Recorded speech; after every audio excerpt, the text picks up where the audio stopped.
Welcome to our channel. Today we how to configure Netgear Orbi with smart home VLAN recommendations, detailed guide step by step clearly.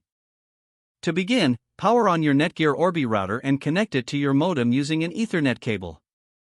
Ensure your computer or smartphone is connected to the Orbi's Wi-Fi network.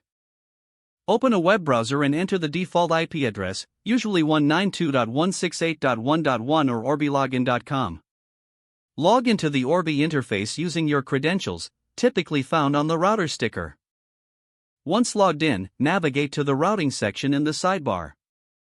Locate the Advanced Setup option and select it. In the Advanced Setup menu, find the VLAN/Bridge Settings section. Enable VLAN support by checking the appropriate box. Create a new VLAN by clicking on the Add button. Assign a unique VLAN ID for your smart home devices, such as 10 or 20. Name the VLAN for easy identification, like Smart Home. Set the IP address range for the VLAN to suit your smart home devices. Configure DHCP settings for the VLAN, selecting the appropriate range. Save your changes and reboot the router to apply the settings.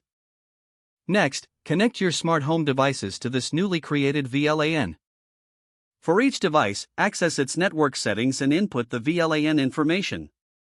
Monitor the connectivity of your smart home devices after connecting. Test various functions to ensure they work seamlessly within the VLAN setup.